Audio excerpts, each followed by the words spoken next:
మదన పడుతున్నారు. కవిత ఇప్పుడు ఎవరి కోసం పనిచేస్తున్నారని, ఎవరి ఆశయం కోసం పనిచేస్తున్నారంటూ జాగృతి కార్యకర్తలు కొందరు నిలదీస్తున్నారు. ఇదే ఇప్పుడు చర్చనీయాంశం అవుతుంది. ఇక ఈ అంశానికి సంబంధించి మనం చర్చిద్దాం. నాతో పాటు ప్రస్తుతం డిబేట్లో పాల్పంచుకుంటున్నారు శ్రీకాంత్ గౌడ్ గారు, తెలంగాణ జాగృతి అధికార ప్రతినిధి. అలాగే ప్రముఖ విశ్లేషకులు జయరాం గారు కూడా నాతో పాటు జూమ్లో అందుబాటులోకి వచ్చారు. మరి కాసేపట్లోనే ఇతర పార్టీలకు చెందినటువంటి ప్యానలిస్టులు కూడా మన డిబేట్లో జాయిన్ అవుతారు. ఇద్దరికీ నమస్కారం. నమస్తే సార్. ముందుగా శ్రీకాంత్ గారు, కవిత గారి ఎపిసోడ్ గత కొంతకాలంగా చూస్తున్నాం.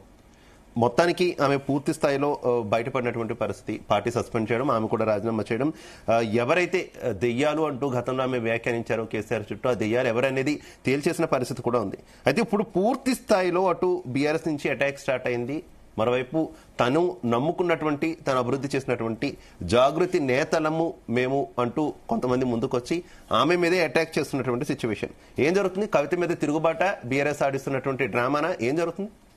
కవిత గారి మీద తిరుగుబాటు అంటే మీరు నిన్న జరిగినటువంటి ప్రెస్ మీట్ ఆధారంగా చెప్తున్నారు. అయితే ఆ ప్రెస్ మీట్ లో ఎవరైతే మిత్రులు, మా పాత జాగృతి మిత్రులు, అంటే గతంలో మా జాగృతిలో పనిచేసినటువంటి పాత కార్యకర్తలు, పాత జాగృతి నాయకులు నిన్న ప్రెస్ మీట్ పెట్టడం జరిగింది. వాళ్ళు సుమారుగా 8 నెలల కాలం నుంచి మా జాగృతి సంబంధించిన కార్యక్రమాలకు కానీ, కవిత గారి కార్యక్రమాలకు కానీ పూర్తిగా దూరంగా ఉండబడేటువంటి వ్యక్తులు నిన్న జరిగినటువంటి ప్రెస్ మీట్ లో భాగస్వామ్యాలు. దాంట్లో నేను ఇవాళ ప్రశ్నిస్తున్నా, కవిత గారు ఏం చేసిల్లని చెప్పేసి, ఈ మమ్మల్ని రోడ్ల పైన పడేసిల్లని చెప్పి చెప్తున్నటువంటి ఎవరైతే వ్యక్తులు ఆ రోజు నిన్న జరిగినటువంటి ప్రెస్ మీట్ లో మాట్లాడిలో, వాళ్ళందరికీ కూడా అనేక రకాలైనటువంటి లాభాలు చేకూర్చే విధంగా కవిత గారు పనిచేసిళ్ళు.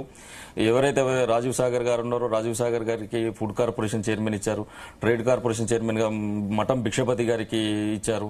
అదేవిధంగా విద్యార్థి నాయకుడిగా ఉన్నటువంటి పశువుల చరణ్ అని ఉండే చరణ్ గారికి, వారికి అందరికీ సముచితమైనటువంటి స్థానాలు అనేటువంటి కల్పించడం జరిగింది గతంలో కూడా. సో నేనేమంటున్నానంటే, అన్ని సంబంధించినటువంటి లాభాలను పొందిన తర్వాత ఈ రోజు సంస్థ సంబంధించిన అధినేత్రి పైన మీరు ఎవరు ఆడిస్తే ఆడుతున్నారు అనేటువంటిది మీరే మీ ఆత్మ విమర్శ చేసుకోవాల్సినటువంటి పరిస్థితి ఉంది, ఆత్మ పరిశీలన చేసుకోవాల్సినటువంటి పరిస్థితి ఉంది. ఇలా కవిత గారికి పైన కుట్రలు జరుగుతున్నాయని చెప్పేసి ఈ గతంలోనే జరుగుతూ ఉన్న తర్వాత ఈ రోజు ఆపత్కాలంలో వారికి అండగా ఉండాల్సింది పోయి సుమారు 8 నెలల కాలం నుంచి తెలంగాణ జాగృతికి దూరమైనటువంటి నాయకులు నిన్న జరిగినటువంటి ప్రెస్ మీట్ కండక్ట్ చేసిళ్ళు. వారికి జాగృతికి ప్రస్తుతం ఉన్నటువంటి పరిస్థితుల్లో సంబంధం అయితే లేదు. ఎందుకంటే మా జాగృతి సంబంధించినటువంటి సంస్థ కార్యాలయం, కేంద్ర కార్యాలయం ఓపెన్ చేసినప్పటికీ కూడా ఆ రోజు కూడా వాళ్ళకి పిలుపునిచ్చిళ్ళు, రమ్మని చెప్పేసి ఆహ్వానించిళ్ళు.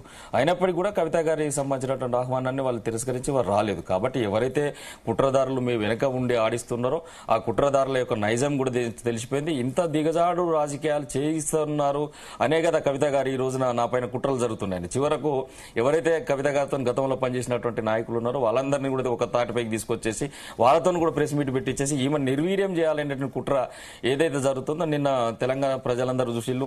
మీకు ఏం చేసింది, ఏం చేయలేదు అనేటువంటి మీరు ఆత్మవిమర్శ చేసుకోవాల్సినటువంటి అవసరం ఖచ్చితంగా ఉన్నది.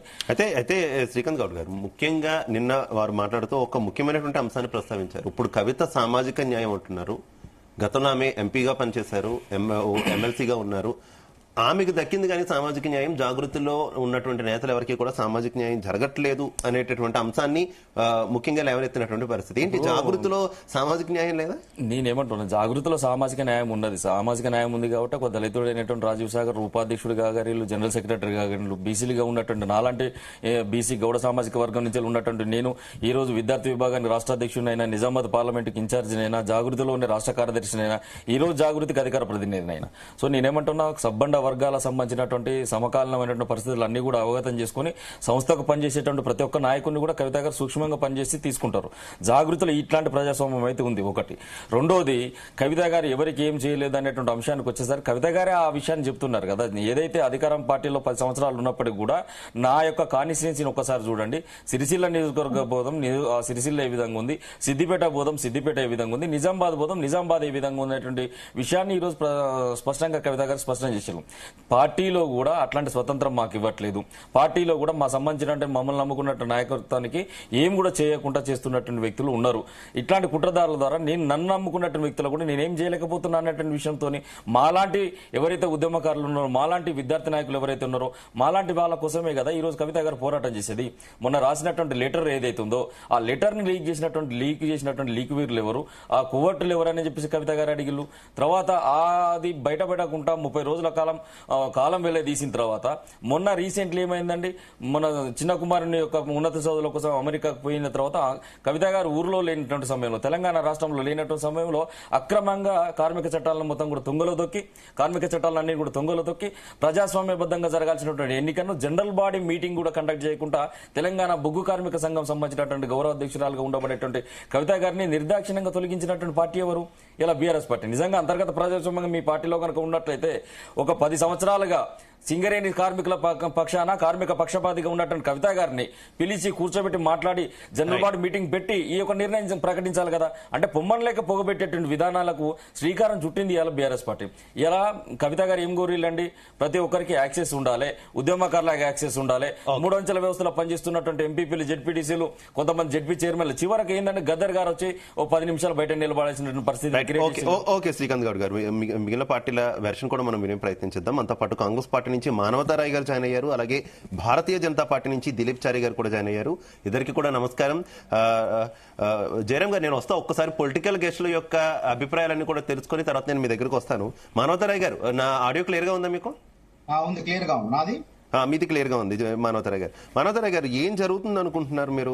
ప్రస్తుతం జాగృతికి సంబంధించి ఇప్పటి వరకు కూడా కవిత వర్సెస్ బీఆర్ఎస్ లో కేసీఆర్ చుట్టూ ఉన్నటువంటి కొంతమంది దెయ్యాలు అంటూ నడిచినటువంటి వ్యవహారం కావస్తా, ఇప్పుడు జాగృతి వర్సెస్ బీఆర్ఎస్, ఇక జాగృతి వర్సెస్ జాగృతి పాత నేతలు ఆ స్థాయికి చేరినటువంటి పరిస్థితి.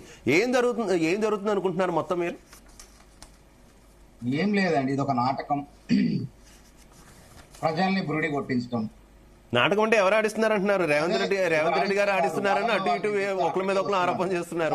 ఎవరు ఆడిస్తున్నారు? అంతా ఒకటేనండి పాపం. ఇప్పుడు శ్రీకాంత్ గౌడ్ అయినా ఎవరైనా అందులో మధ్యలో దూరితే మాత్రం పిచ్చోళ్ళు గాట ఖాయం. తెలంగాణ ప్రజల్ని మరొకసారి పిచ్చోళ్ళని చేయడానికి వీళ్ళంతా ఒక కొత్త నాటకానికి తెరదీశారు. నేను ఎట్లా చెప్తానంటే, ఇప్పుడు ఏదైనా ఏ నిర్ణయాలైనా బీఆర్ఎస్ పార్టీలో కేసీఆర్ కి తెలవకుండా జరుగుతాయండి. ఉద్యమ ప్రస్థానంలో అయినా, 10 ఏళ్ల ముఖ్యమంత్రిగా పనిచేసిన సమయంలోనైనా కర్త, క్రియ, కర్మ అన్ని కూడా కేసీఆర్ గారే. కేసీఆర్ గారికి తెలవకుండా ఏం జరగవు. కాబట్టి ఇక్కడ ఏం జరుగుతుంది, ఇప్పుడు ఇలా వాళ్ళ మీద అవినీతి కేసుల ఉచ్చులు బిగుస్తున్నాయి. ఇలా రాష్ట్రంలో ఉన్న కేసు కాస్త సిబిఐకి పోయి, సిబిఐకి పోయినప్పుడల్లా ఇట్లాంటి వార్తలన్నీ కూడా అంటే బయటకు వస్తున్నాయి. అంటే తిరగబడ్డ కేసీఆర్ బిడ్డ, అదేవిధంగా పుట్టింటోళ్లు తరిమేశారు, కన్న తండ్రే